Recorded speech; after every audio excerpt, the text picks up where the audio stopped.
First, I want to begin by explaining that the reason why we created this DVD tutorial was actually because our business had the need for new and enhanced training when it came to customer service, when it came to phone relations, when it came to everything that we do from a marketing and sales perspective, but also a client relationship building standpoint.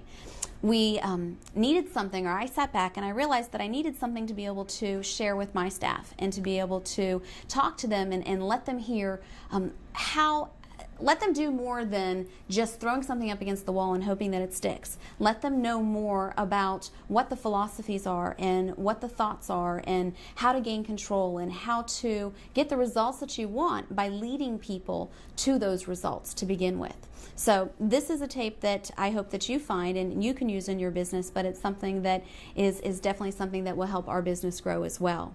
To begin with, before you start this process or before you start analyzing customer commitment and relationships and where your business is growing or going, the first thing that you need to do is understand the philosophies that you currently have, the business plan and ideas and goals that you currently have, and the personalities within your business that are affecting those goals, either short-term or long-term. So the first thing you have to do is take a step back, look at it from the outside, analyze, okay, where are you at right now?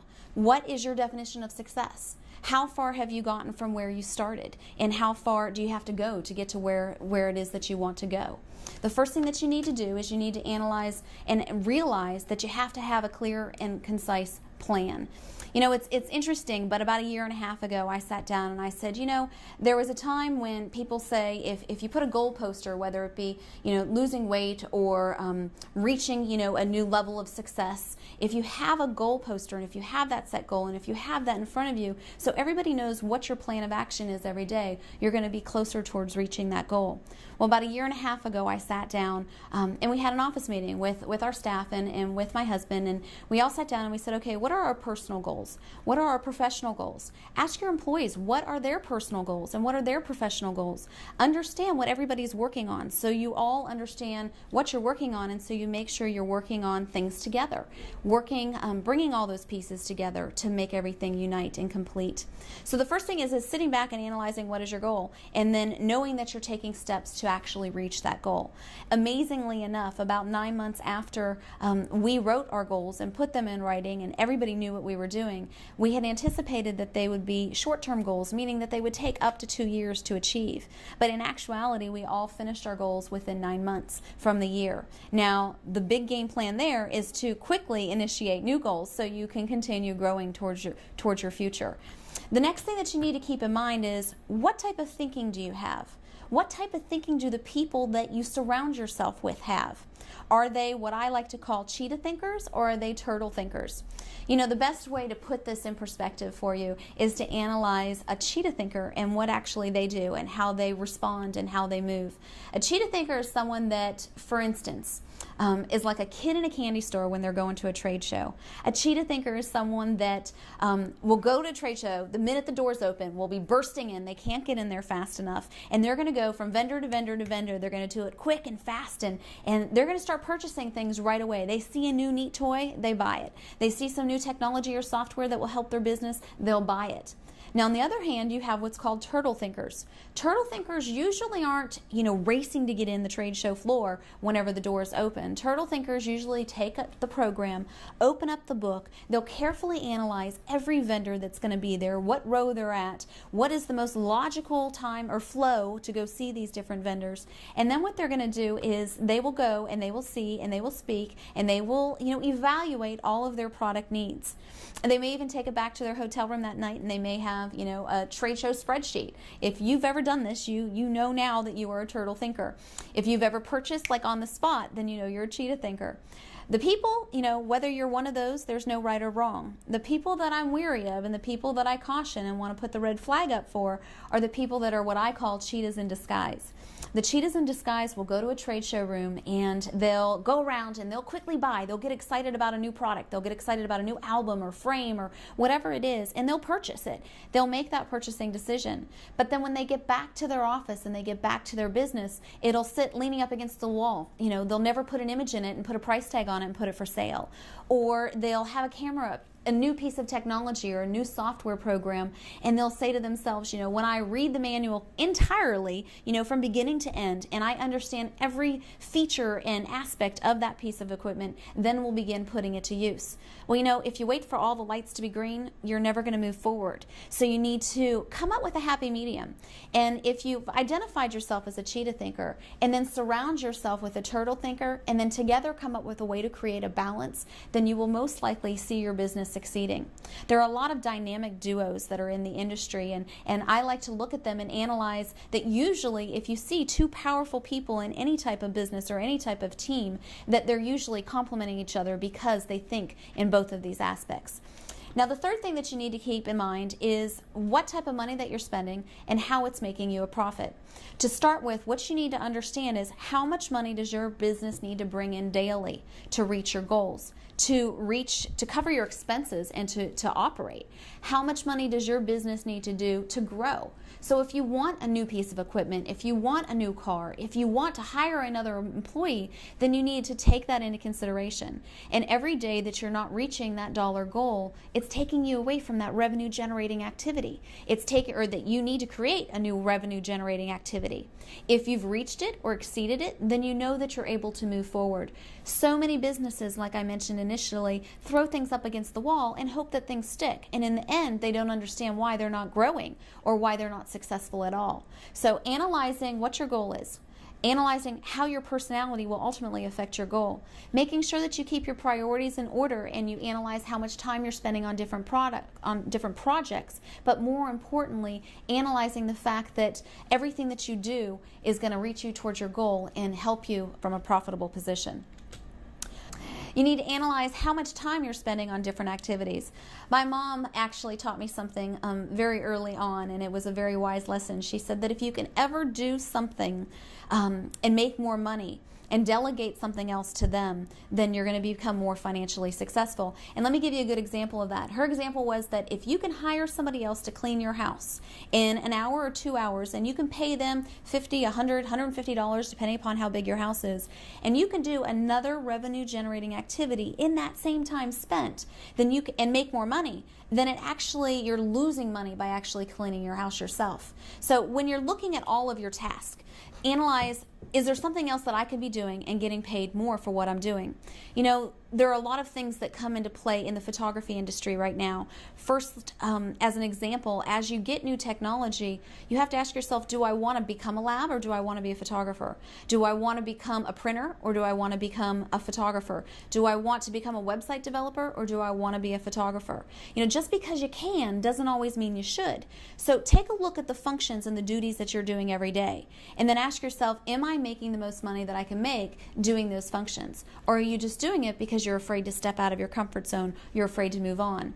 I meet people all the time that run small businesses, and it doesn't matter if it's a restaurant owner that is there 12, 14 hours a day, 7 days a week, or a photography studio that is working their business and not hiring somebody else because they feel as though they're not at a profit margin or a profit level to do so.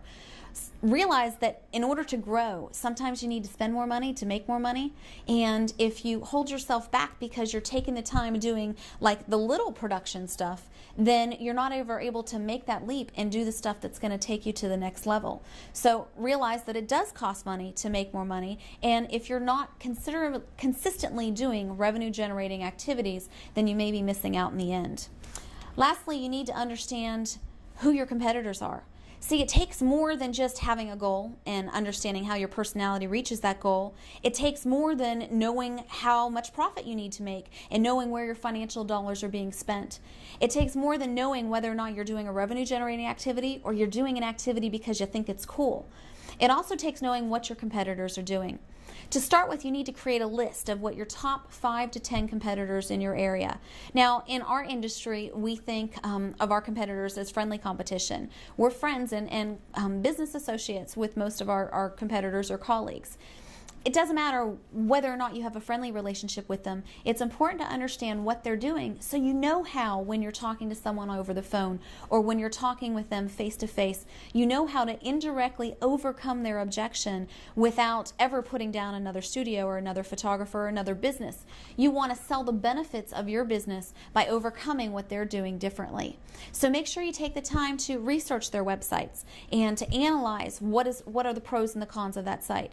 Make sure you take the time to research their packages or their pricing structures, their features, their benefits and specifications, so you are able to arm yourself with all the tools that are required to be successful. Once you've analyzed, okay, I know where I'm going. I'm not going to throw it up against the wall. I'm not going to just try and make sure it sticks. I'm going to have a goal. I'm going to have a path. I'm going to know that every time I take 2 steps forward towards that goal, I'm becoming more successful. Also realizing that sometimes you may get knocked back a step or 2, but when that happens, that's okay, because you can just keep moving forward towards that goal because you have a direction. It's not, though, just about what you know, and it's not, though, just about what you want. There are 5 top qualities that are pretty much similar, and there's similar characteristics in every business that people want from you, ways that your clients are going to be judging and analyzing your business. The first characteristic that's going to take place, or that your clients want in you, is they want someone with a positive appearance. See, appearance does matter. We like to sometimes think it doesn't, especially in the photography industry. You know, it's amazing how we think that our appearance isn't going to make someone judge us. Well, you know, how you dress and how you look and what your hairstyle is and what your, eyeglasses look like and all of those things do make people formulate an opinion about you. If you have long hair or short hair, or if you're dressed stylish or if you're dressed casual, all of those things are either going to be a positive or a negative in your factor. See, the truth of the matter is people have or formulate 11 different opinions in the first 30 seconds of meeting you. 11 different opinions. They formulate 11 different opinions in the first 30 seconds of viewing your website. So if in the first 30 seconds you're like booting up with flash, then you may be losing your viewer before they can ever create an opinion about you. Realize that you need to make a positive impression right away. Be open-minded to constructive criticism. Have other people, friends, family members, people that will be blunt with you, tell you what they really think about your work, tell you what they really think about your website, about your business card. Realize that as the leader of your business, the speed of the leader is the speed of the gang. So even though you may not come face to face with clients as much anymore, or it may be a Monday through Friday thing, you're in an office hidden away somewhere, you can't expect your sales staff and your customer service team to represent an image that you're not representing yourself. Usually they will go a step or 2 below you. And if you're an employee and you're looking at this and you're saying, how do I want to be judged by my managers? You know, if you are amongst 3, 4, 30, 40 other employees and you're in that pond of people, then it's important to say, okay, if I want to be promoted, if I want to be considered management, if I want to be considered for advancement, what are the things that are going to go into effect? Appearance will judge you. Appearance will evaluate you. The rule of thumbs is always to dress 1 step below whoever's in charge, whoever your direct supervisor is. So that's the key. Supervisors, realize that your employees will dress 1 step below you. Employees, realize that you always want to dress 1 step below your employer. Now, the funny thing about that is it's even more so important if your employer is a woman. You never want to outshine the boss. So you always want to make sure that you're keeping that in consideration. Appearance will make or break the success of a studio. You know, I see people all the time that will have a website that will have old images that they just haven't gotten around to changing. Why? Because 90% of the time, they're updating and they're changing those images themselves. That goes back to, if you can delegate it to somebody else and make more money doing something else, then you will grow and you will become more successful. I run into people all the time that give me business cards where they'll take a pen and they'll scratch a number off because they moved to a different location and they haven't had new business cards made. People are judging that. That makes you look not as professional. So I hate to be as blunt, and I wish this was a perfect world where people would just love you for who you are and not judge you for who you are, but they do. You know, it's funny because my husband has a Harley, and there was one networking function where he wanted to go see a couple of other photographers that were at this wedding networking function. So he thought it would be cool to ride his Harley so he can show off his new motorcycle. Well, the ironic thing about this was a networking function that had a vast range of other vendors. And it happened to be around Christmas time, so it was cold outside. I mean, cold for Florida, cold enough that when you're on a motorcycle going about 50, 60 miles an hour, that you would need to dress warm. Well, anybody that knows anything about motorcycles would know that Harley attire for when you're cold would be to put on chaps and throw on a leather jacket and, you know, show up with a bandit wrapped around your face. He thought it was cool. The photographers and the people that he wanted to show off the bike thought it was cool. But what did all those other vendors think? What did they prejudge? What was their perception of him?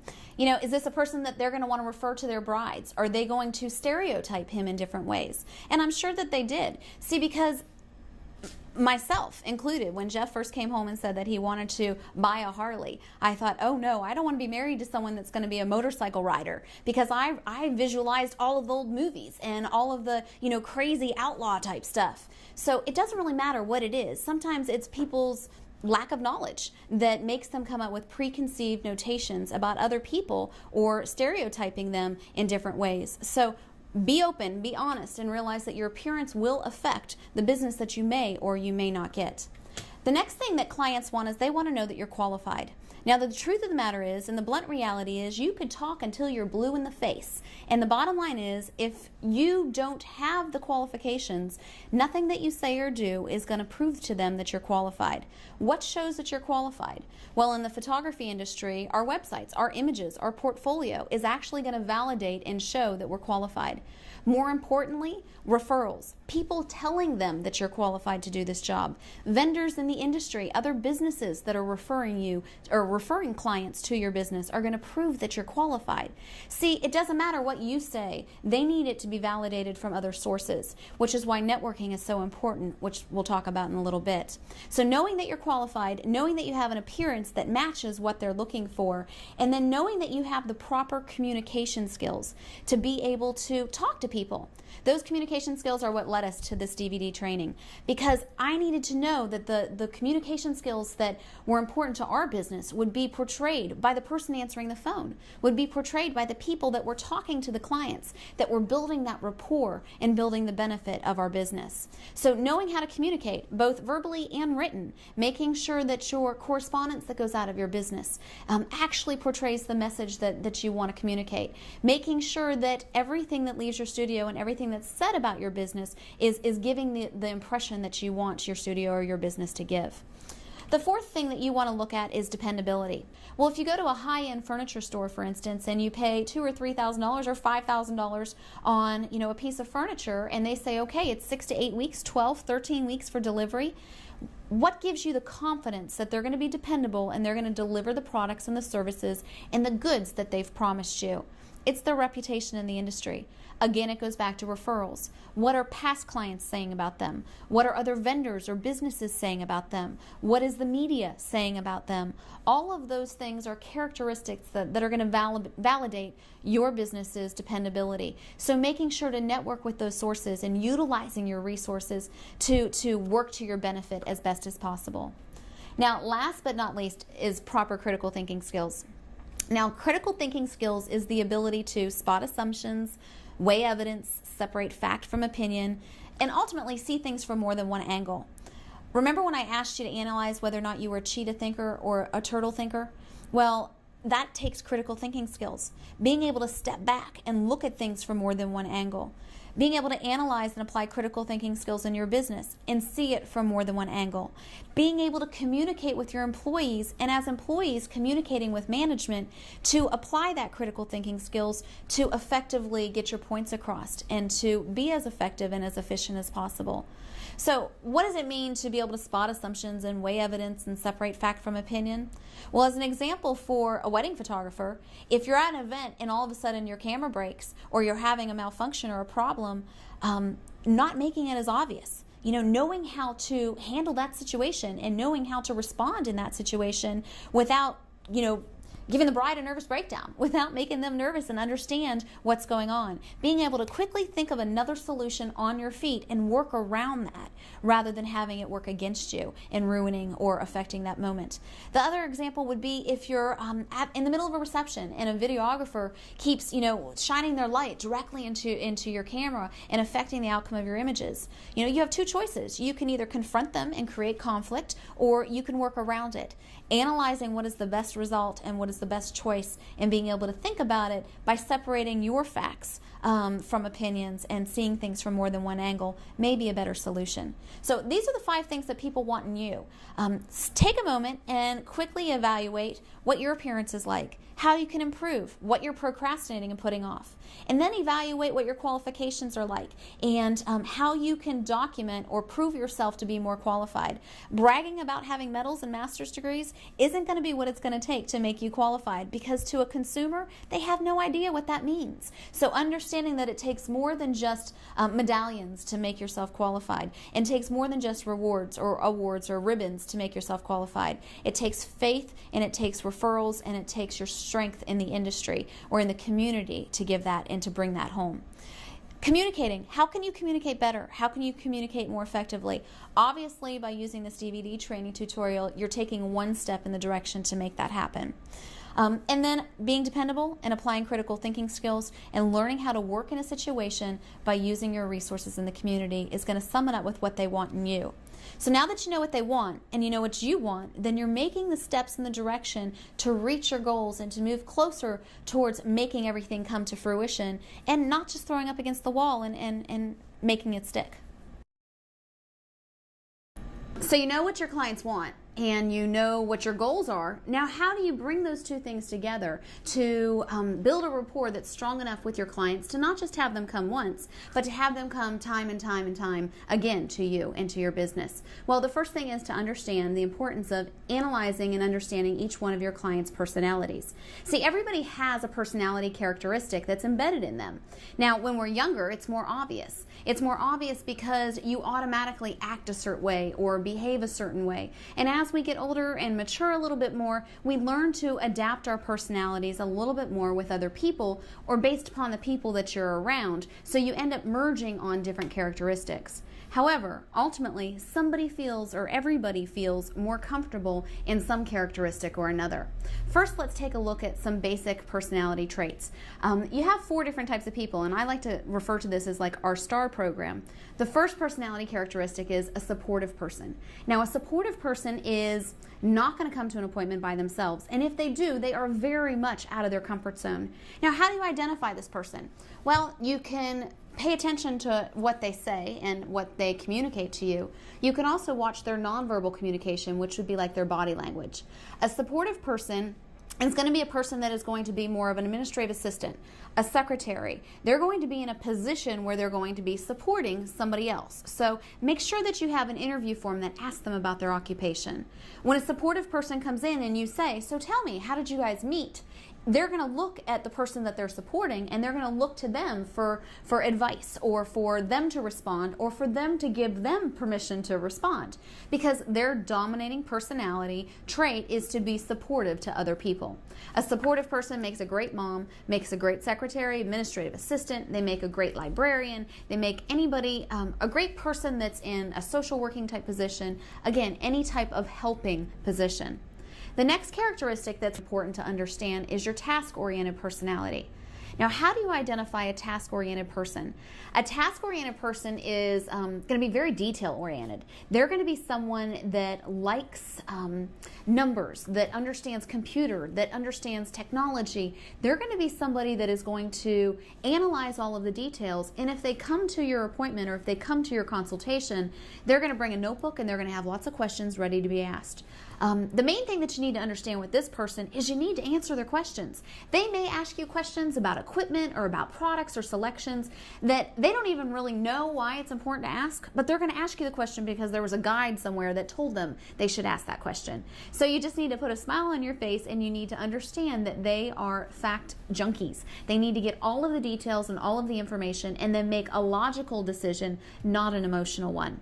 Now, let's talk about those first two personalities a little bit more. The supportive personality, again, is going to be someone that's going to be looking towards the person that they're with to support them.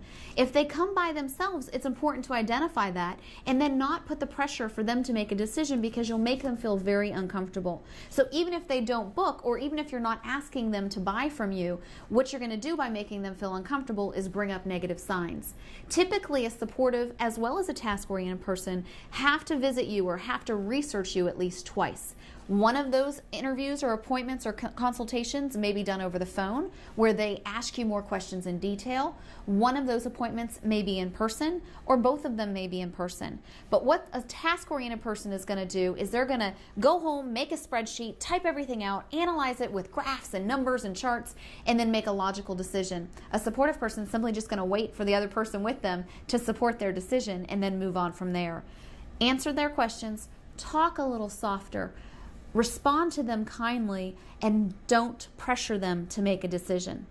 Now, the third different personality trait that you're going to talk to, these are assertive people. Assertive people are people that are going to talk a little faster, walk a little faster, want questions a little faster, and make decisions a little faster. So with these types of people, what you need to do is watch their body language. When you open up your door and you greet them into your business, you want to watch. Do they head straight for the couch, or do they mosey to the couch? Do they look at the person they're with to make the decision as to where they're going to sit first before they sit?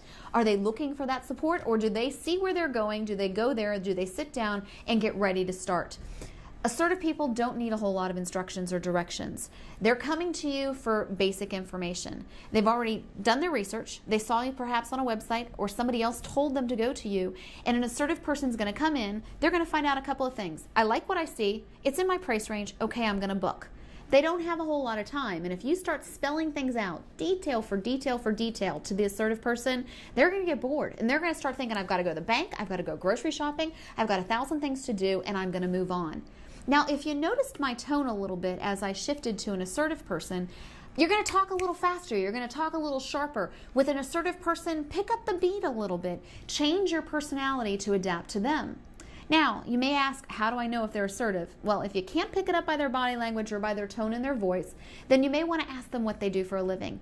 An occupation is usually a prime way to determine what personality trait dominates that particular individual. Assertive people, as you may have guessed, make great managers. They make great executives. They are decision makers. Why? Because they get to the point, they want to cut to it quickly, they make a decision, and they're not afraid of it. Assertive people will often come to an appointment by themselves, and if you say, well, go home and talk to Johnny, your fiance, about this and get back to me, a lot of times they may be offended by that. So don't be afraid to say, is there any reason why we couldn't get this started and give you one less thing to worry about? Don't be afraid to go for the close and to sum it up right away, because they don't have time to come back twice. If you don't ask for it with an assertive person, you may very well lose them. Now, last but not least is what's called a recognition-oriented person. A lot of the people in the photography industry are recognition-oriented people. Why? Because they're artists. They like to create an art, and they like to get recognition for the art that they've created. Recognition-oriented people make great marketing people. They make great sales people. They make great artists. They make great performers, actors, actresses, models. Recognition-oriented people, for instance, in the bridal industry, they have dreamt about the day that they were going to get married forever. Recognition-oriented people have planned everything.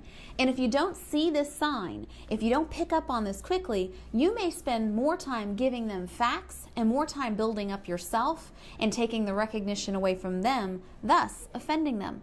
So it's important to identify a recognition-oriented person and pick up on that trait. A recognition-oriented person needs to be built up. Ask them lots of questions. If they start talking to you about their information, if they start responding, telling you about their dress and the flowers and the location and the venue, or if it's a mom and they start talking about their baby and how wonderful she is, and you give her recognition for the choices that they've made for capturing these portrait images, then you're building up that person, and while you're painting their picture, you're working yourself into it. Recognition-oriented people, just like assertive people, will make a decision that day. If they feel it in their hearts, and if they feel it's a good decision, they'll make that decision because they will feel as though you have made that bond with them. So it doesn't matter which type of personality you're working with. All of them are important. Each personality trait and each characteristic is important to identify so you know how to mold your interview. Every interview is not going to be the same. Every phone consultation is not going to be the same. The key is to pick up on their personality trait and to hone in on those skills so you can adopt or blend your tone, your communication skills, your body language, everything about the interview, how many details you're sharing with them or how little details you may choose to share with them based upon what trait is most prominent to them. Personality traits won't just help you with your clients, but it will help you with the people that you meet. When you get out there to grow your business and network with your business, there are a few characteristics that you want to push your employees or your assistants or any representative of your business out there to follow. Analyzing the personality traits as far as, are they supportive, are they task-oriented, are they assertive or recognition, how are they as far as the person you're meeting, and communicate with them accordingly. But there are also some basic pointers that we can share and we can talk about as far as networking is concerned that may help you in this endeavor. The first thing that you're going to be looking at is that when you network, your goal is to meet new people consistently, every day, not just at a function. A lot of people wait until the first Tuesday of a month when there may be an organizational meeting, and they wait until that meeting, and then what they expect to do is that's their one networking event that month. Everywhere you go and everything you do, you're meeting a prospect. So you have to remember two things. Are you going out and are you representing your studio even if you're not working that day? Even if it's a Sunday or a Monday, are you still representing your business the way you want to? The second thing you need to keep in mind is you should always be prepared to network. It's not just at an organizational meeting, it's every day. So meet people consistently. Get out there and pass out one card daily. That is my personal goal. My goal is to meet somebody new in the industry, somebody new that I can meet to develop some new concept or some new creative idea or to create a new client. So every day in everything that I do, whether it be going to the gas station, the post office, the bank, wherever, you're always going to meet somebody new. And if you make this a challenge, you'd be surprised at how many times you actually meet it. The next thing that you want to keep in mind is you want to be prepared to have a 30-second infomercial. Now, what exactly is that? If you go to a networking function, when they tell you to go around the room and introduce yourself, or they give you your 30 seconds of fame, they want you to stand up and you have the spotlight for a brief segment. Well, if you talk too long, then you lose everybody's attention and you bore them, so you become ineffective. And if you talk too short and you don't tell them enough, you may either sound unprepared or you may have missed out on a prize-winning opportunity. So make sure that you, as well as everybody that works in your establishment, has a 30-second infomercial prepared. Now, what is that infomercial going to do? That infomercial is going to say, hey, I'm Kathleen Hawkins. I'm with Jeff Hawkins Photography. We specialize in children and wedding portraiture. It's going to tell them who you are, what company you represent, what you specialize in, and then, most importantly, how to get in touch with you. Now, the best way to tell them how to get in touch with you would be to say maybe your website. If you have a catchy phrase, jeffhawkins.com, it's an easy site to remember without having to write it down, and it's a great way for them to prospectively follow up with you. So make sure you and everybody in your team has a 30-second infomercial ready so they can be introduced with and they can sound smart and professional at any moment. And then next, which also is important, is to make sure that you participate in the organizations that you belong in. If your company is paying an employee to attend a Chamber of Commerce event, or you've joined an organization and you want them to attend and network with that monthly, weekly, as often as your company deems appropriate, then it's really important that you make sure you're getting the most out of your investment. It can be very cost prohibitive to join an organization and have the only goal to be is to go and have an employee hang out for an hour or 2 hours worth of networking and do nothing but eat, drink, and be merry. Your goal is to meet somebody new at each one of these functions. It doesn't matter how outgoing you are. If you haven't guessed yet, I have an assertive personality, and it is still a challenge, and it is still difficult for me to throw my shoulders back and take a deep breath and extend a hand and actually meet somebody new and introduce myself to somebody new. But I know that if I go there and if we've spent the money attending the event and if I don't make a real strong effort to get out there and meet somebody new, that I'm not reaching my goals and I'm not going to be as effective, but most importantly, I'm not growing my business. And we're not spending our money wisely. So make sure that you participate. Encourage your team to join the board of directors or to participate within organizations, to donate prizes, and to be prepared when you're donating those prizes to do a 30-second 30-second infomercial. Push people to step out of their comfort zones. One of the challenges I like to have whenever I take a team member or an office assistant or a staff member to a networking function is I challenge them for whoever makes the most connections with prospects and whoever brings back the most business cards will win a prize of some sort. Come up with a way to step out of your comfort zone and to do something a little bit unique and something a little bit difficult, and actually reward yourself. Make yourself part of that contest too. Part of meeting someone isn't just that 30-second infomercial. Part of meeting somebody is a strong, firm, solid handshake. Now, solid. I may say one thing is solid. I may say this is a solid handshake, but I may go and meet somebody that may be twice my size or have twice my strength, and to them a solid handshake may be defined as something different. The best firm advice that I could give you is when you extend your hand to shake their hand, just lift your thumb up, pointed straight in the air, and then make sure that you match their handshake with your handshake, or match your handshake with theirs. So follow the leader. If they are more firm, then you be more firm. But make sure that even all of your team members know how to do this. You know, it's amazing to me that there are a lot of people that have never been taught how to do a solid, firm handshake. And that can be one of the things that will be one of the ways that people will form an impression of you. You also want to make sure that you have professional name tags with your business. We've had some magnetic name tags made for our studio. They're very inexpensive. They cost, I think they cost $6, $8, something like that, for a high-class name tag. The name tags are really important because it helps people do a couple of different things. Subliminally, every time they look at that name tag, they're going to be seeing your name and seeing your company name. If you include your website on there, then you're making that impression in their mind too. They're going to be more likely to remember you if you have a name tag where they can refer to it and reference your name consistently throughout the evening.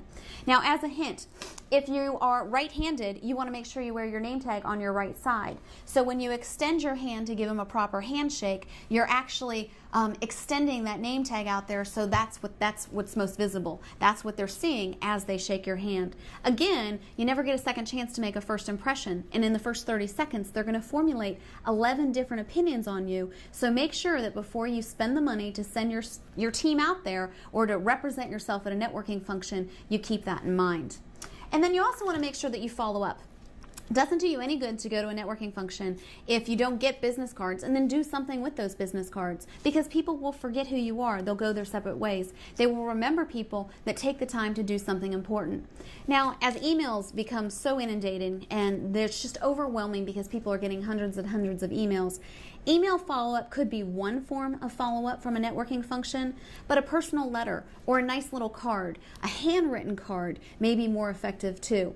So keep that in mind, that you want to follow up with different people, and then with really big contacts, send them something that will remind them of you. Send them something that makes them think of you. It may be a little book that your studio put together. It may be a gift, a coffee cup with your studio's name on it.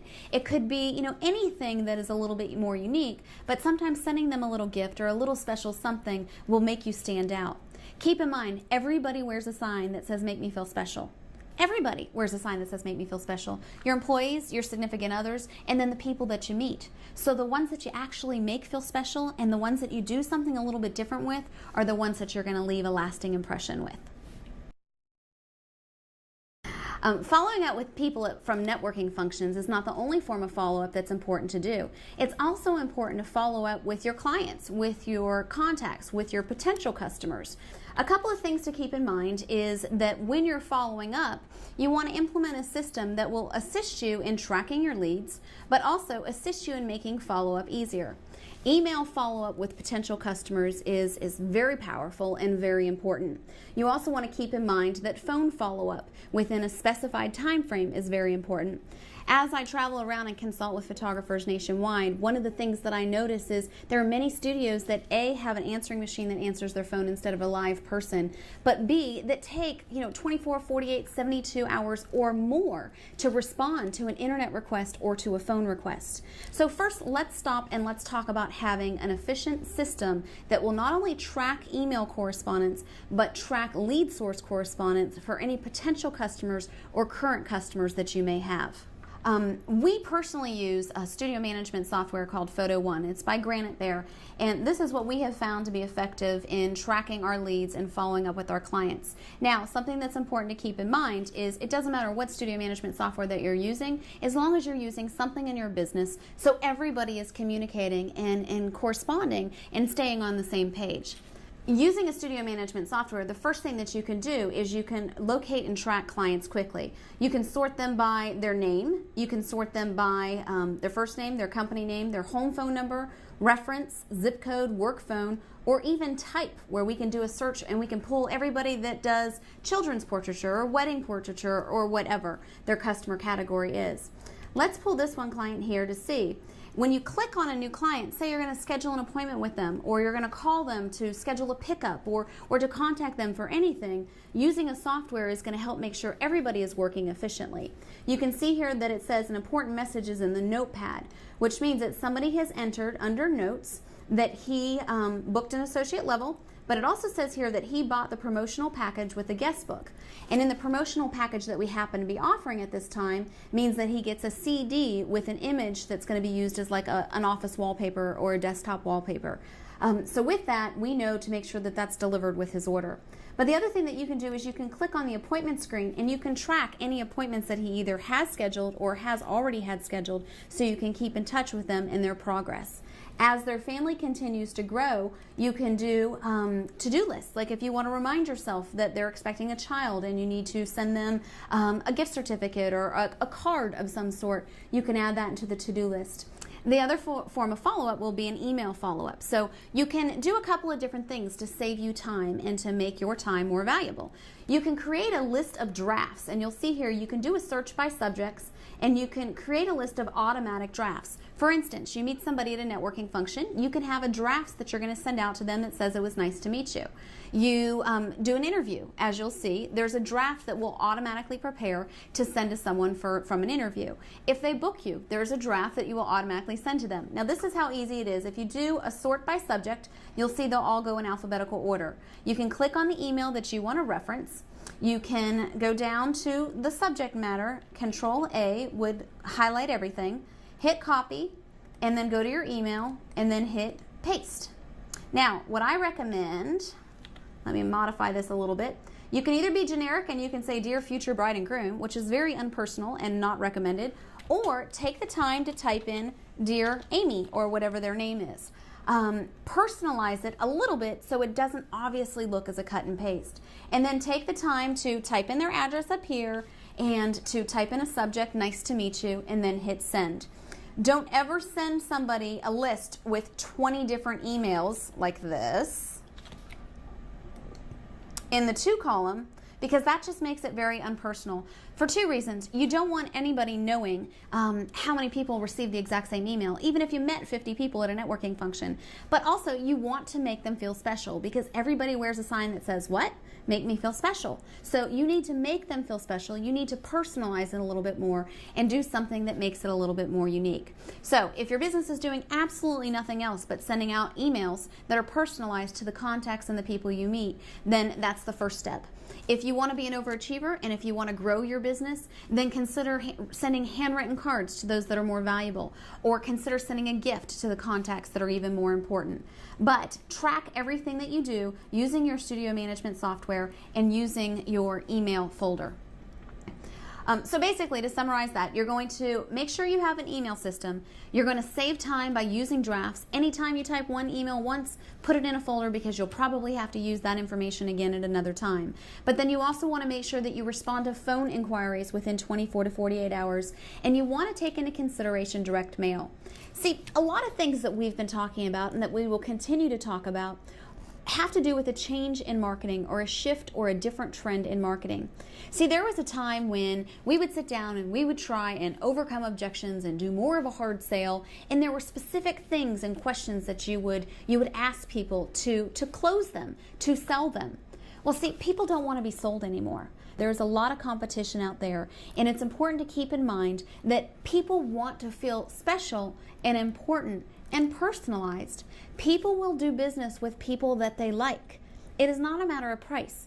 Businesses that put price first and sell themselves last are not as successful as businesses that take the time to sell themselves first and then sell price last. When someone picks up the phone, if their first gut reaction is to call and say, how much are your packages, it's only because they don't know what else to ask. So it's important to take the time to ask them questions, to build the bond, to sell yourself first, then your studio second, and then your product third, and lastly, sell price. Without that bond, you're not selling anything. You may be okay as far as success is concerned, but you're definitely not soaring. It's important to keep in mind that with that change in trend and with that change in philosophy and the importance of relationship building, direct mail philosophy has shifted as well. See, there's two different types of things to take into consideration. There was the time when direct mail was more passé and it wasn't as prominent to do because you can email much faster and for a lot less money. Well, now that people are getting 200, 400 emails a day and it's just so prominent as to what junk email is in your box, it's important to take into consideration that people are going to be looking at direct mail more again. So balancing your business with phone consultations, with email follow-up, with personal letters or handwritten cards, as well as a balance of direct mail marketing pieces is what's going to balance your marketing, which will help lead your business towards success. With marketing, there's going to be two different types of marketing that will affect your business. With direct mail marketing, you're going to be looking at either image marketing, which is going to be the marketing pieces that you create that represent your business, that's building your business's image, which will then create that brand recognition where people will see it and they'll automatically know it's something from you. Now, brand or image marketing is going to be used for your interview packets, for your generic postcards or generic cards. It's not going to necessarily call people to action. It's just going to say, hey, here we are, this is what we do, this is who we are. Make this mental awareness of our business. Now, the second type of marketing is going to be an action marketing piece. An action marketing piece is a special promotion, a direct mail card, a response where you're going to say, hey, this is who we are, and now if you act now or if you call today or take advantage of this special offer, then you'll get this big gift with bonus or a gift with purchase or the special package pricing.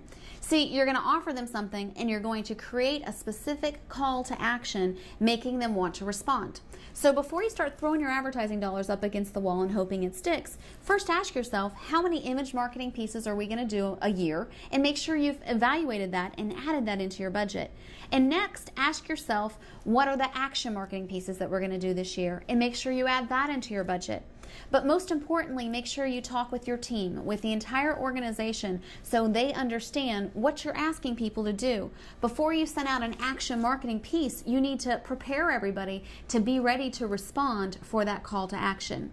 Now, historically, with direct mail pieces, you're not looking at a high response rate. 3 to 5% is usually all that you can expect. So if you send out 5,000 pieces, don't expect to be booked immediately. People need to see you consistently. It usually takes about 3 times of contact. You need to send them an image marketing piece, an an action marketing piece. And by the third piece that they get, the third time that they see your name or that you come across their path is the time that you'll actually get that response from them. Now, there are a lot of different tools that you can use to create these direct mail pieces. Some people contact organizations and purchase lists. Some people will do everything in-house, whether they purchase it through bridal publications or magazines or generic lists through like birth announcements or marriage announcements. But you can also take advantage of technology and use some of the software programs that are out there. One of the sites that we have found most helpful is from Marathon Press. You'll see here that if you go to their site, you'll see 3 different types of products or options that you can use. If we want to send out a piece promoting the holidays, okay, now we're looking at a month, the holidays are approaching. If we want to start marketing to consumers that are out there, not current clients, but we want to start marketing now, then we would go to our marketing partnership section. And in the marketing partnership section, you're going to go to a website and you're going to have a few different things. You can either plan a new mailing, you can calculate your profit margin, you can look at future mailings that you already have scheduled, and then you can look at past mailings that you've done. So you can analyze who you've done mailings to. So let's go ahead and take a moment and plan a mailing. Now let's say that we want to target newborns. We want to target parents of newborns, and we want to do a marketing piece to these people. Well, the first thing that we're going to do is we're going to look at our radius and we're going to choose the zip codes. Now, we've already used this program, so we already have certain zip codes that are calculated in. Let's say we want to go to the 3 closest zip codes, or you can do an entire list if you want to do our area, and our area is going to be a larger spectrum. I believe that you can hold up to 10 names there, but let's just go to the 3 closest zip codes for now. Now, if you look over here, let's say I want to send these to parents of newborns that have money. That is my goal. So I'm going to pick anybody that is making $75,000 or above. Now, my next option is, when were these newborns born? Like, what type of card am I sending and how old are these people? So let's say that we're going to send them to people that have babies that were born in, let's say, April, May, and June. So the last quarter, the quarter that was before ours. Now what I'm going to say is calculate my list. Tell me how many people make over $75,000 that have newborns that were born this last quarter. And it's automatically going to come up. Now you see here that it shows me that 80 people came up in that list. Now let's say I want a count breakdown. I want to know how many people were in each area. It shows me that in one zip code there's 45, in another zip code there's 18, in another zip code there's 17. Now, if I wanted to cut back my list because I had too many and I didn't want to market it to that many people, then I could. 80 is not that much, and the price point is pretty high. Now, let's say I want to sort by income, and I actually want to only send it to people that are making over $100,000. And again, with a list as low as 80, I really don't need to sort that much. But if you were doing it to all parents with children, then you could have a very large list, and you may not choose to send it that much. You'll see that there are 58 families that are in these 3 zip codes that have had newborns in this last quarter, and there are 22 that made over $100,000 that had newborns this last quarter. Okay, I'm happy with this number, so I'm going to go ahead and send next, and we're going to, it's going to give me another error message or another password to make sure that other people can't do this. And now it's going to say, okay, pick your card. Now, you can personalize your own cards and you can upload them into this site, or there's 4 basic cards that we use in our studio and send out all the time. We usually add a new card about every 3 to 6 months to this to keep our look fresh and exciting. You can also choose, as you see here, these cards may look familiar to you. You can also choose a generic card from one of the pre-made cards already used or already promoted by Marathon. Now, I want to use the front of the card that we have that's our standard image marketing piece. That's what we use to build our image in the community.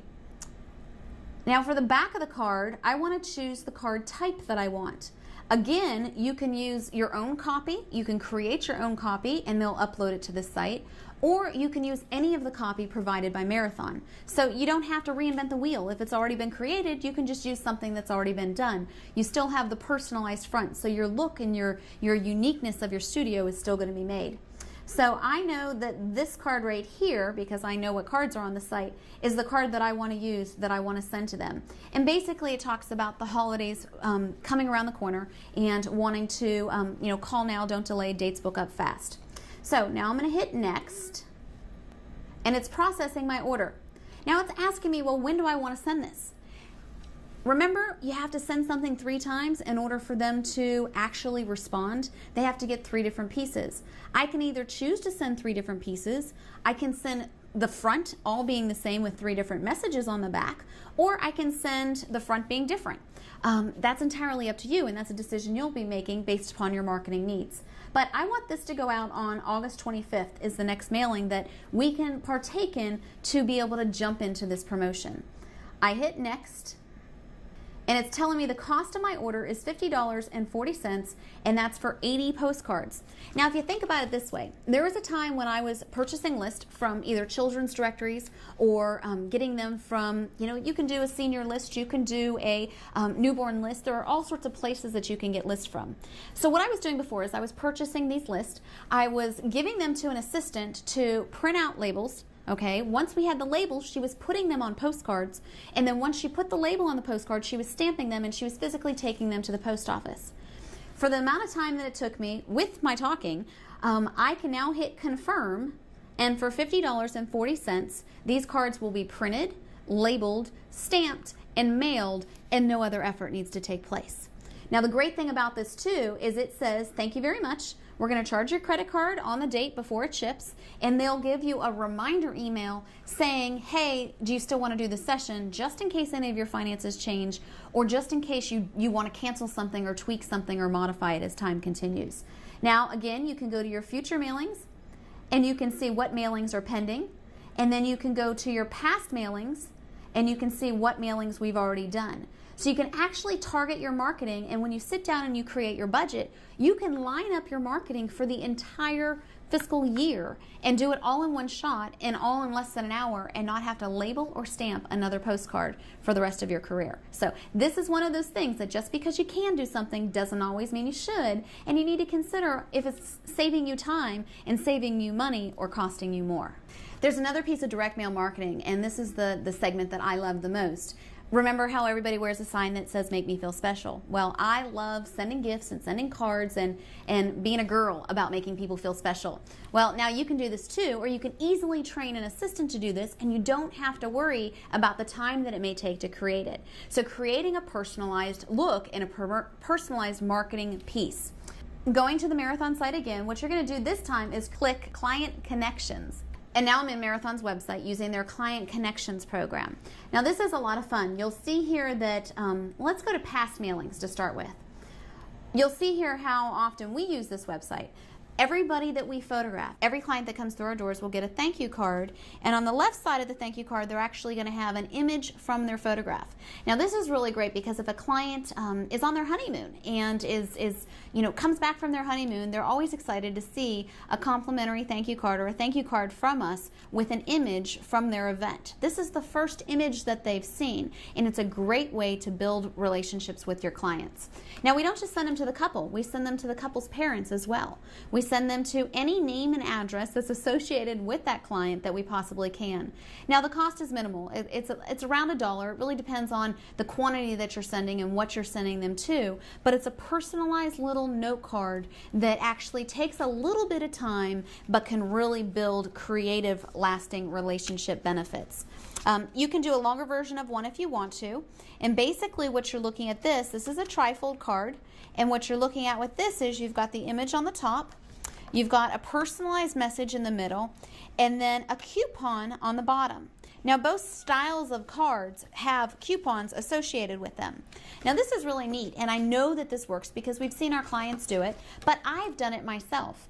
You know, you go to a store, Express or Ann Taylor or any of those stores. You go to a store and then you get a coupon in the mail a few weeks later saying, thank you for your purchase. If you come back and shop between the 1st and the 15th of the month, you'll get $25 off for every $75 purchase.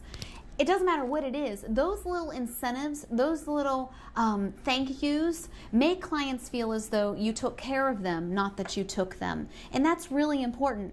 When they come back to you, you are telling them that this is not their final shopping experience with you, that they will come back and they will purchase from your business again.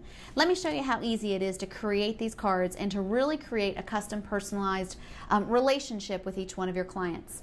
I'm going to go to the little cards because I personally like them, the ones that are just double, and because they cost a little less. So they have, in my opinion, a similar effect, but they're not as expensive. If you're sending it to a single recipient, just one person, then what you're going to do is you're going to go to your files and you're going to browse, and we have created in our file, under File Prep, a file that says 4x5.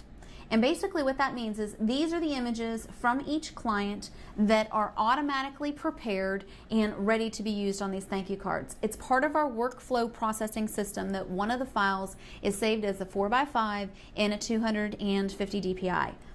I'm going to add that in, and I don't know who I picked here, but we're going to add the image in, and then you're going to hit next. It's going to take a while to process because if you're networking, it's going to slow down the system, but also because it's a very large file because you want to have good image quality, you want to have good clarity. Once you do that and it comes up, it's going to continue to give you a few other options. So now you see the image, we hit next, and it's going to ask us who it goes to. So we're going to send this to Sue Smith. You're going to type in Sue's address and hit next.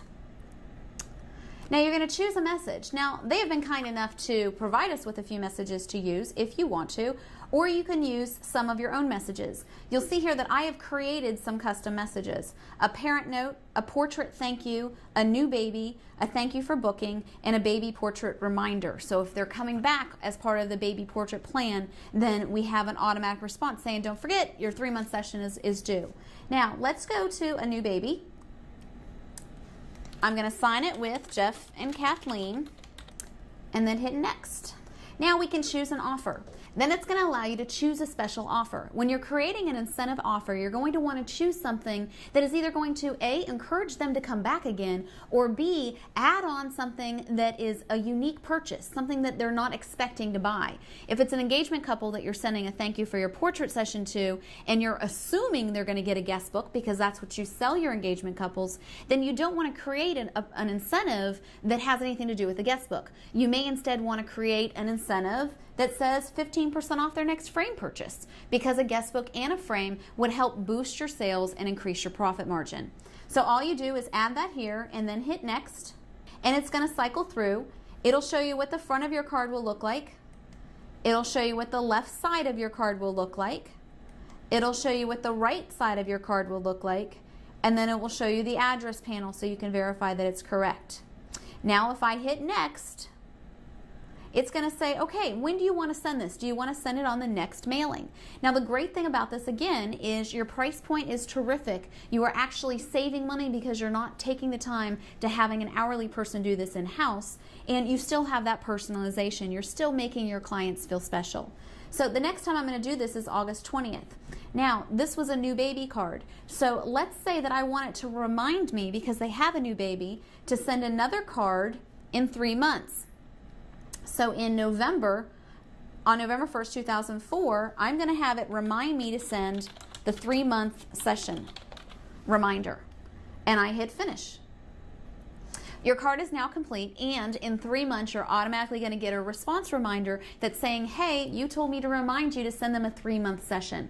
This is a great way to stay on top of following up with birthdays, anniversaries, anything that's personal. If someone says to you, I'm having surgery, next month, then automatically go in, set it up to send them a get well card so you don't have to remember. See, when we're busy and we're multitasking, you don't want to lose that personal touch just because your business is growing. So this is a way that you can set it up to where you, as the leader, still have that personal one-on-one communication, but you can actually delegate it to a staff member or a team member to build that for you so you can spend time on the money revenue generating activities.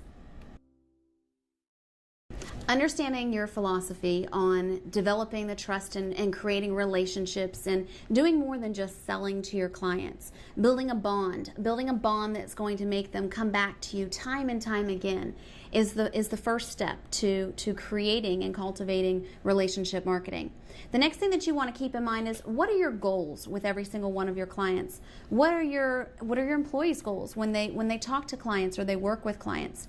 There are 3 basic things that you want to take into consideration. The first thing that you should consider is that your goal is to take your current income or your client average and make it a goal that you want to increase that each time.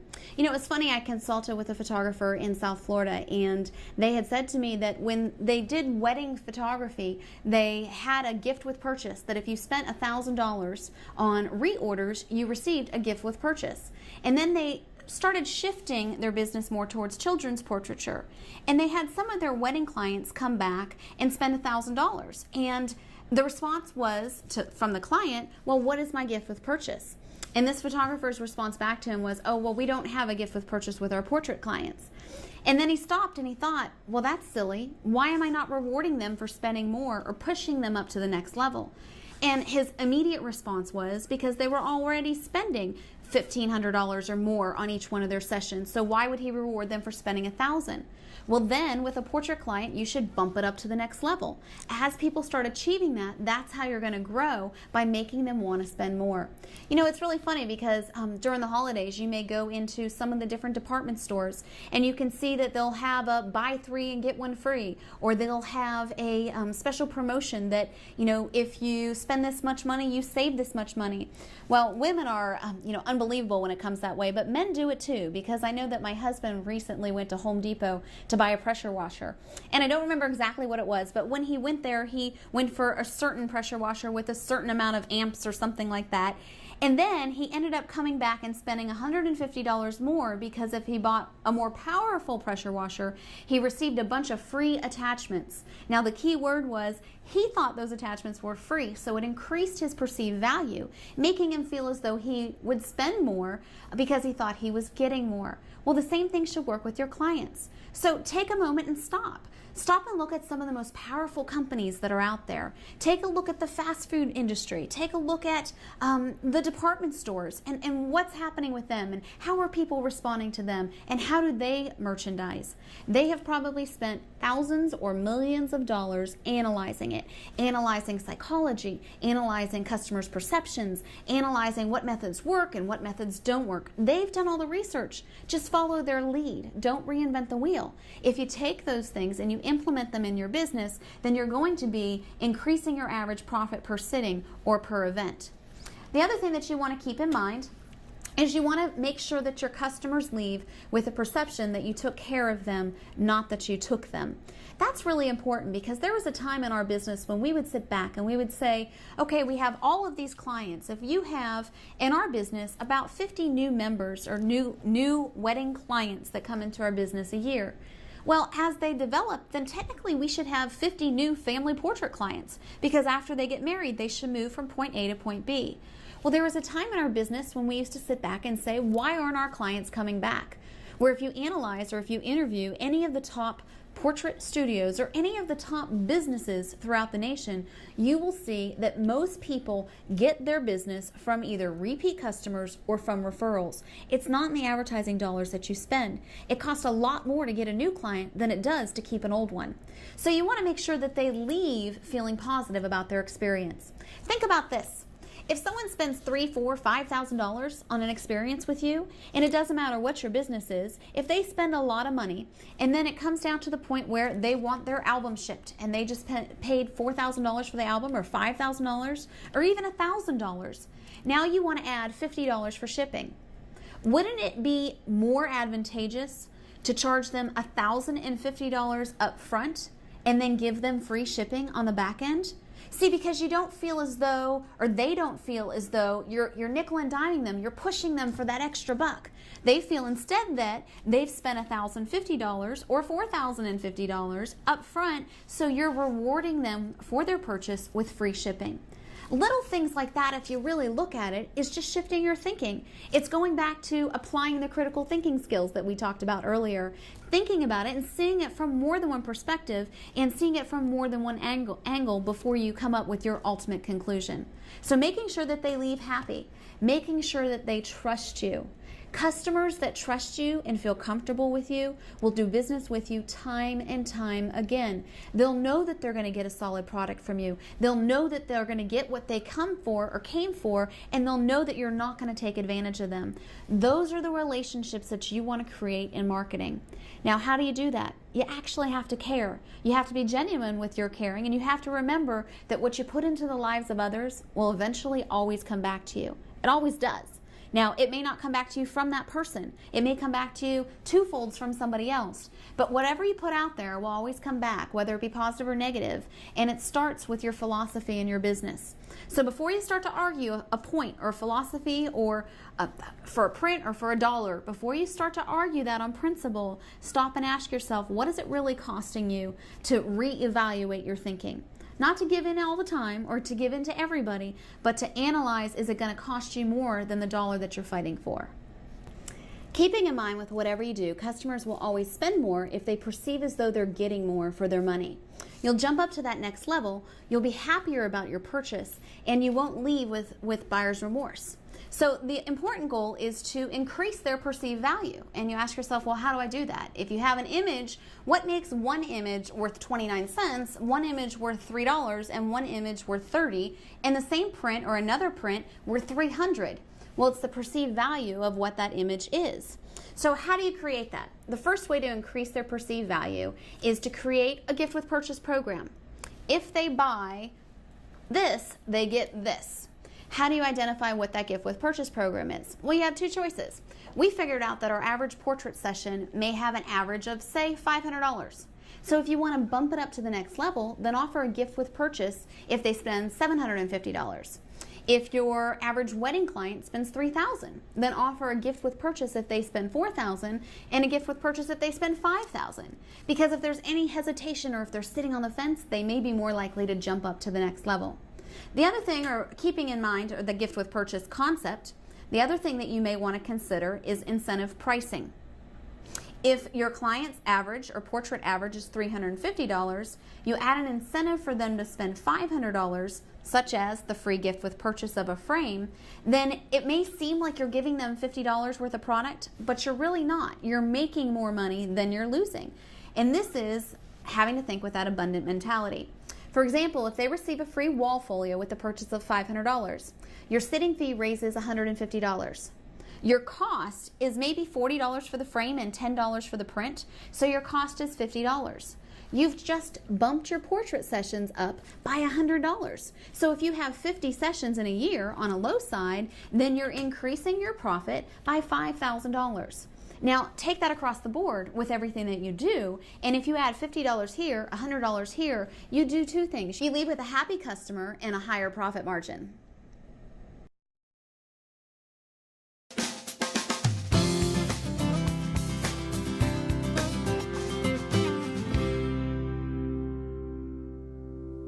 Kathleen, I understand that you've just recently participated in one of the Marathon MVP seminars and that you've become part of the MVP program. I also know that you've got a background in marketing. You've got a master's degree. You've taught marketing at the college level. Why would you need Marathon's MVP? This is really exciting to me, and I'm glad you asked that question, because I actually they do workshops in Nebraska, I don't know, like once a year or once a quarter or something like that. And I actually finally gave in, kicking and screaming the whole way there, and said that I would go. And I really just went because Jeff and I do seminars throughout the nation.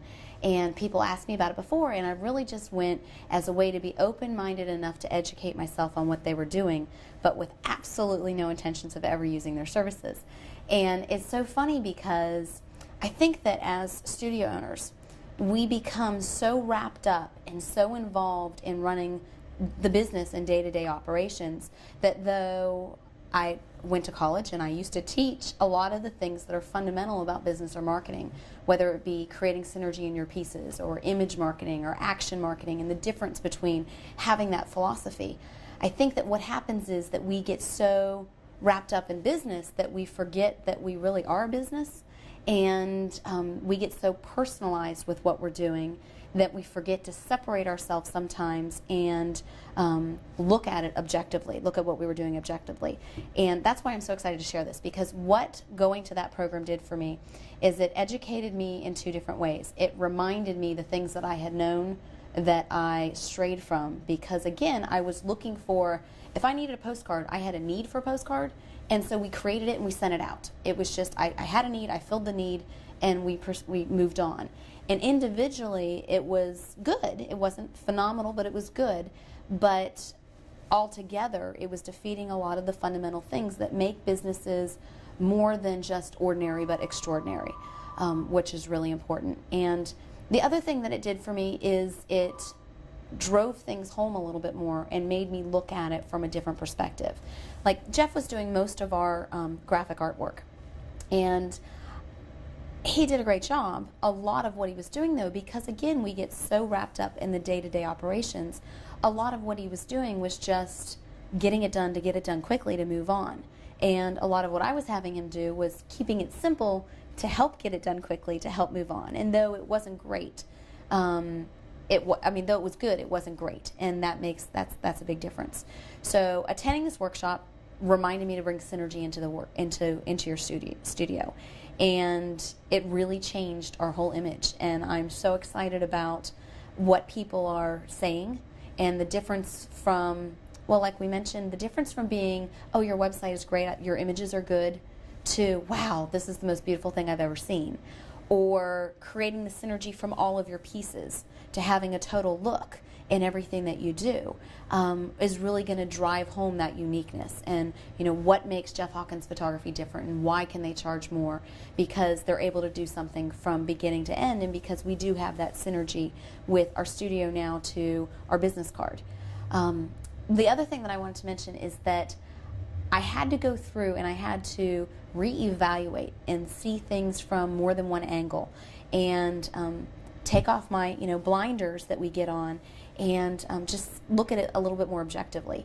And when I actually sat back and I analyzed the cost of what Marathon was charging for certain things versus the cost of what I was paying for it outside, the price difference wasn't that huge. It was actually better. And by being part of the MVP program, all that I'm really doing is hiring someone to work part-time for me. Just because they're in Nebraska, they're still someone to work. They're working part-time for me, to where every time I need something, all I have to do is pick up the phone and it's being prepped. And that is so much more enjoyable for me, and so much more of a relief than having to bring in a graphic artist or bring in someone that has Photoshop experience and have them work a couple of hours a week or a couple of hours a month, depending upon the projects that I needed.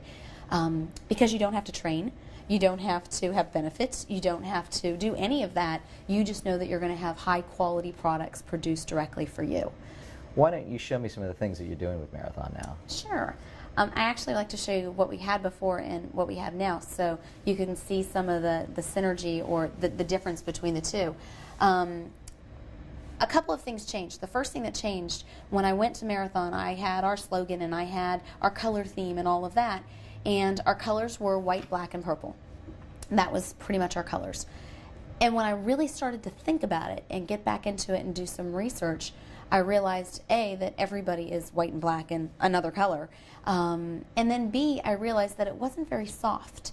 And if you realize who are the brides, who's your market? The brides, they're young mothers, they're predominantly females. So I wanted to create more of a softer look for everything that we did, which something as simple as a business card, you see the difference between the before and after. The first one wasn't bad.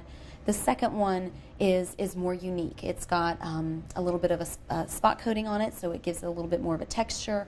It's got the softness and the feel that is what our studio is trying to project at this point in time. The other thing that I wanted to show you is the difference between our presentation folders. This was our old presentation folder, and something simple, went through, a photography company in the industry, and just a plain presentation folder, where this is our new presentation folder, and there are actually images on the front and on the back. Also spot coded. Again, you're creating that synergy, and the great thing about this folder is actually about 25 cents less than this folder, and it's amazing to me. But again, I went in, I've always had blinders. I've always, either assumed it was more expensive or never really analyzed it. And I can't tell you how many times when clients come in here, the impression of what this says to someone, a prospective client that's walking through your doors. The other thing that we have here is I have our before and after of, actually the before is on the bottom, I'm sorry, the before and after of our wedding postcard. And the great thing about this is another thing that is unique. Marathon has this relationship marketing program that they have, where once they design a postcard for you, it goes into this computer system. And previously, I was printing the top card, and I was paying my office assistant an hourly wage to print labels, so you've got the cost of the label and the ink from the printer, to label them and to stamp them and to send that top card out. Now, I've got the bottom card. It's in this database, and as an MVP member, I can utilize the computer system that they have. So every time I get a bridal show lead, all I have to do is upload those leads. Okay, it comes via the internet anyways. I upload those leads to the relationship marketing program and hit send. Marathon prints the card, labels it, puts the stamps on it, and mails it, all for 31 cents. So it's a no-brainer. I can't afford to hire someone and pay someone hourly to do what can be done in no time. So you're lowering your production workflow and increasing your profit at the same time. I do also have the same thing with the children's card, a before card and our after card. Again, you can see the beforeness of the simplicity of what was being designed in-house, to the after of of having something a little bit more eloquent. And even like the verbiage on the back and the way the back looks, how it's on all of these cards, you still have a nice high quality presentation piece that's going to make you look different. The same thing for that relationship marketing program. I keep these cards in-house as well if we're doing something locally, but I also have that card condensed in a smaller size in the relationship marketing program. And say I wanted to do a mailing for Mother's Day, and I want to send postcards to Mother's Day postcards or whatever to everybody that has anybody in these 3 zip codes, and I name the zip codes, that is under the age of 5. It'll do a sort, and it'll tell you how many people are in that area. And then if I want to know how much money that income makes or that household makes, then it'll do a sort, and I can say only send it to people making $100,000 or more. And then I hit send, mail at this date, and it automatically does it. So being part of this program isn't about having pieces printed for you. It's about having independent contractors or hiring laborers to do work for you, though it's not being done in your studio, it's just being done at a distance. I know that web design is part of your MVP package. We spoke about web 4 years ago. At that time, you were actually probably one of the few photographers that was really working the web in terms of building your client base and so forth. What's changed in the last 4 years? Our website has changed twice, or actually 3 times. When you were here 4 years ago, we've changed it twice since then. And everything we do with our website has changed. I mean, I mentioned quickly the colors and the color scheme that we were using to promote the synergy with everything that we do. And of course, that is now projected and portrayed on the website. What we did to initially set that up is I went and did research on the places that I would want, the types of clients that I would want to shop.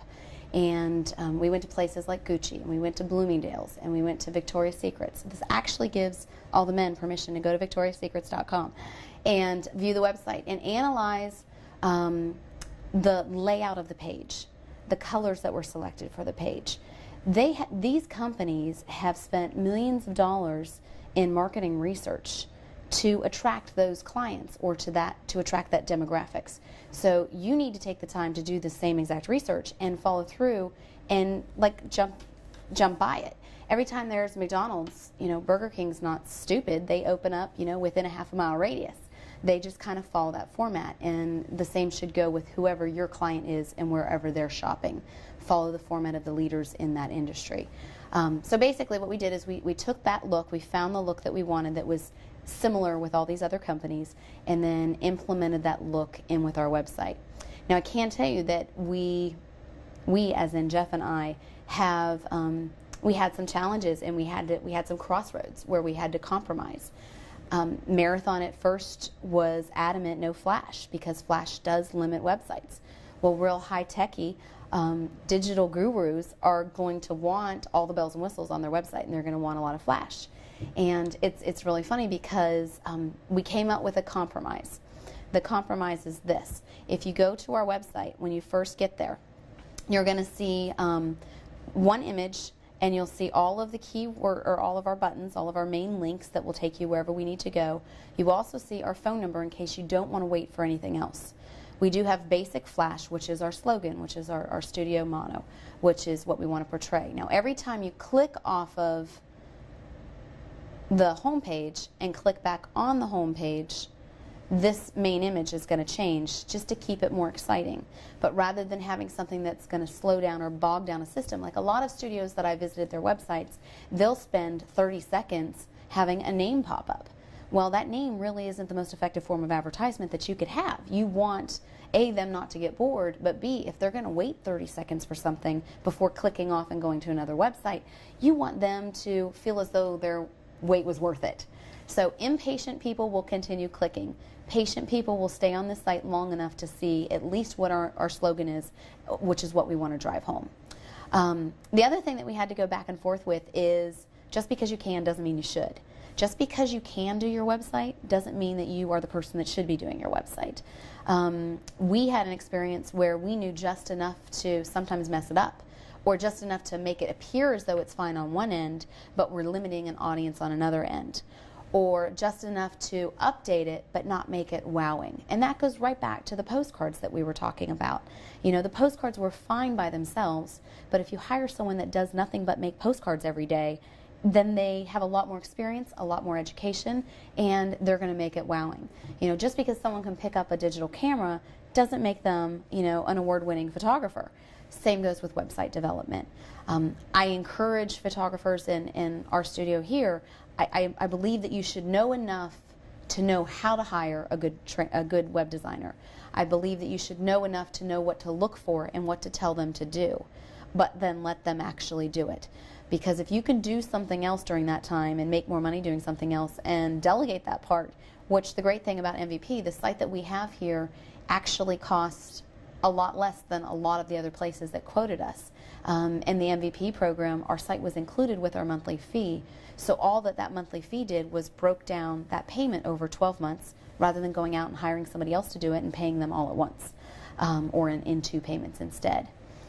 When we spoke 4 years ago, your website was primarily a vehicle to have people view your work and understand what your work was about. You didn't actually sell on the website. That's also changed, I understand. Yes.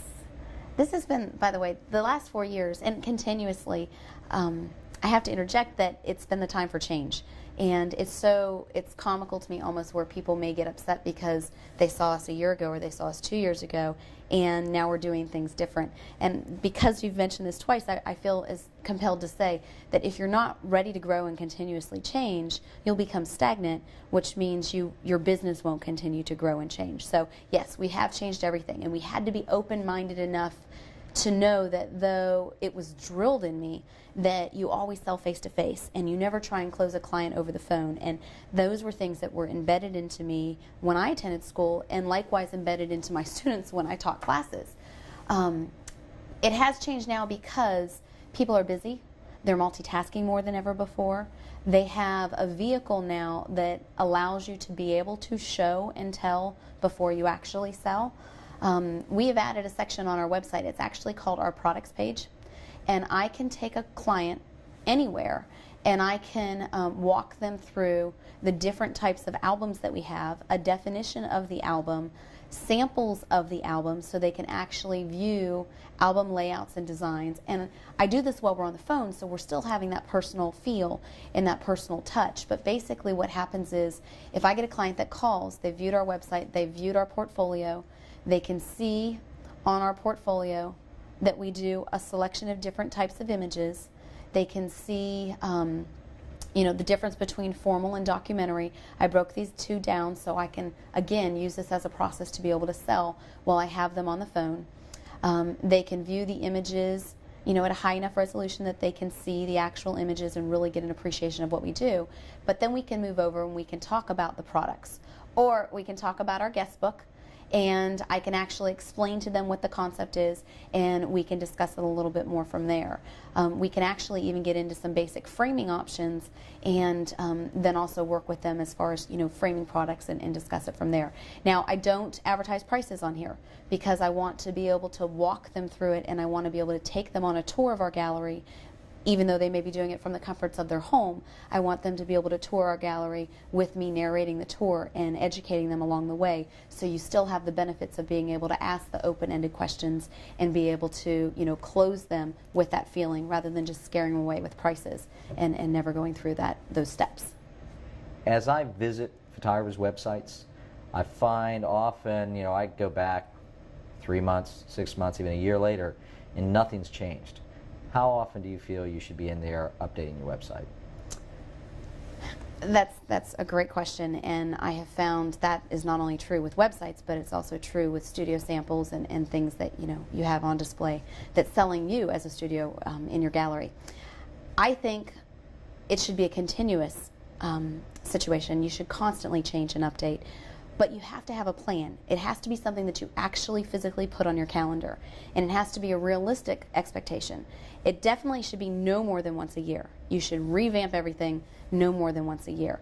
And it's amazing because I know that I personally become emotionally attached to images, and I know Jeff becomes emotionally attached to images, or you spend a certain amount of money on, let's say you spend $400 on that album sample, and now you're saying a year later you have to put it away.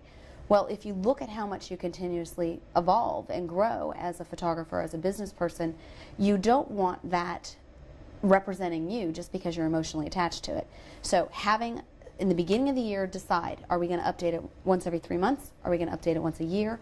And actually putting it on your calendar. So it is just like a wedding taking place. It is going to be a day of your work week will be spent to do this, whether it be updating studio samples or website samples or images or whatever.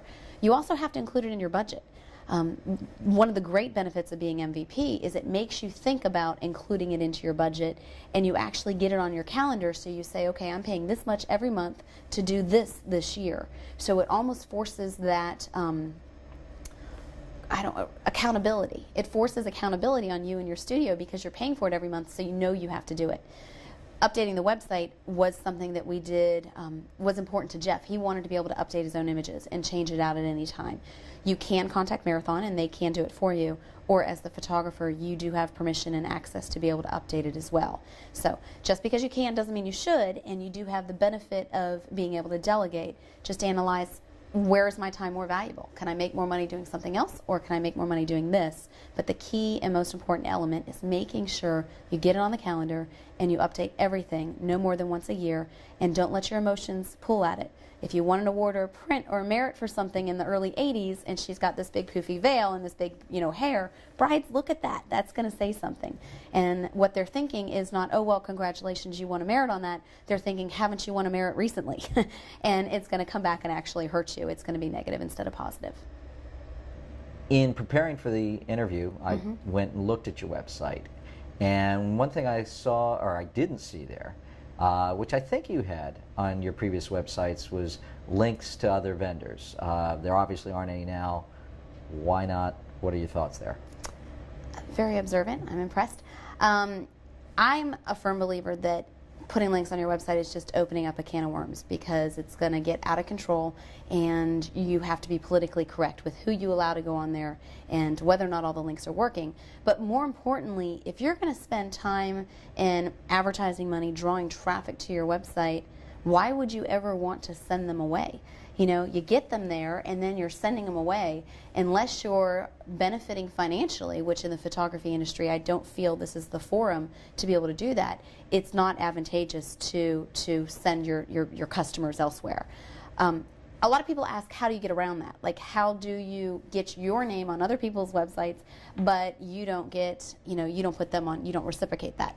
Well, we started a policy, and we just blame it on each other. If someone asks Jeff to put a link up, he can say, no, our policy is, Kathleen would kill me, and vice versa. So it's kind of like an easy scapegoat, or a good scapegoat.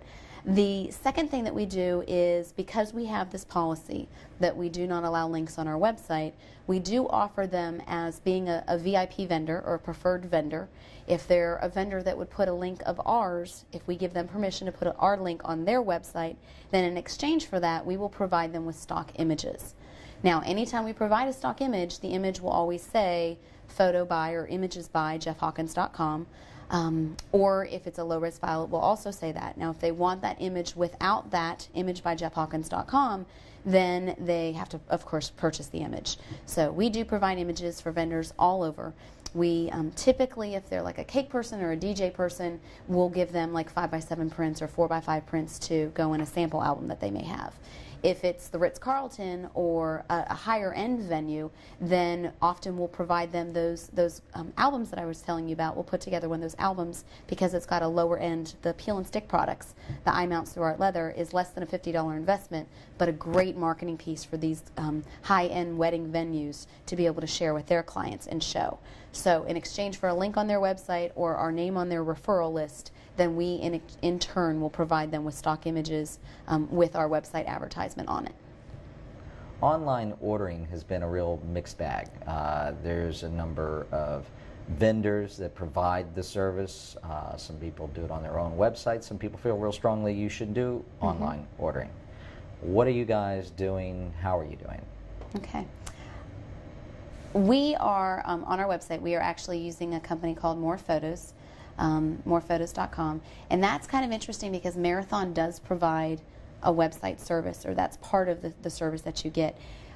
It wasn't to us as complete or as easy for clients to navigate. It was good, but it didn't have all the bells and whistles as what we were currently using. And I can tell you that we may even continue to look at other online ordering features to find something that is cost effective, that is not that expensive, but would allow me to say, okay, this client wants this, now click send and have it automatically go to my lab and come back complete. If I can save that whole production step, which I believe is where technology is going, then I would be more likely to even consider other alternatives. But right now we're looking at, we're using more photos, and we use online ordering not as a vehicle for making additional outside orders, which usually shocks most people. We are using online ordering as a way to draw traffic to our website and to increase advertisement or increase advertising for our studio. Because it is amazing, at the wedding we have a little card that we pass out that says, thank you for being part of our special day. Please view jeffhawkins.com to view a few of our favorite images and help us make our memory last a lifetime, or something to that effect. And they're little cards from the bride and groom that only say our website address and the couple's password. And those are actually distributed at the wedding. We'll put them on all the place settings that they want us to, but for the most part we just put it on like a highboy cocktail table, in a nice little display, so it's discreet yet elegant. That is drawing 200, 300 people to the website.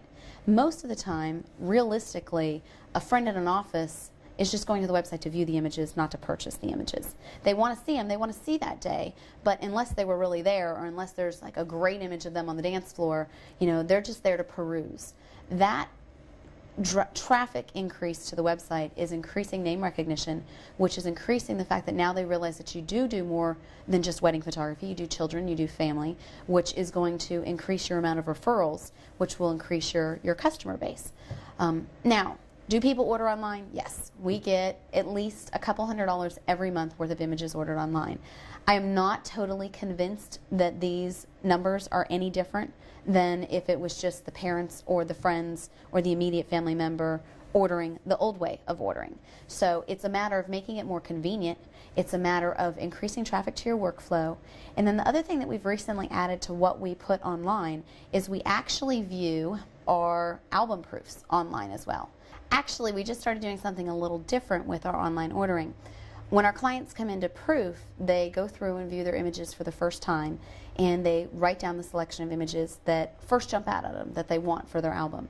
We then, rather than spending 4 hours with them, designing their album with them here, we are then sending them away, and we say, you will be notified within 2 weeks of your final album proof. We upload that image online, or the proof online, with a list of instructions for them to follow.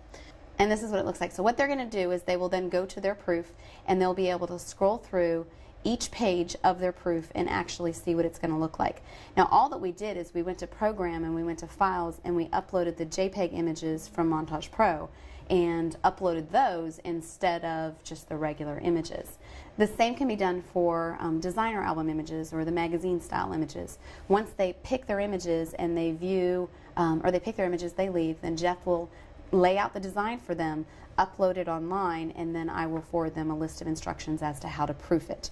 This is what they would see. Now what you'll notice here is I did remove the watermark. They still can't right mouse click or copy. They may be able to do a screen capture, but there's so many images on a page that it's not even going to be worth it. Most of our designer image couples anyways do receive their master file DVD with the purchase of one of our premiere albums, which is what they would have to be doing with this anyway, so that is not an issue there. Once they go through and they review their album, they email us back written confirmation saying that this is exactly how they want it or whatever changes that they want. Then the album goes into production. So to sum it up, we use online ordering for advertisement, to draw traffic to our website, to increase our customer base. We use online ordering for album proofing. And then last but not least, we use online ordering to generate revenue from print sales. Our goal is not to sell prints, our goal is to sell packaged products. And the only way you're truly going to sell packaged products is to get them into the studio so you can showcase and sell them what you want them to buy.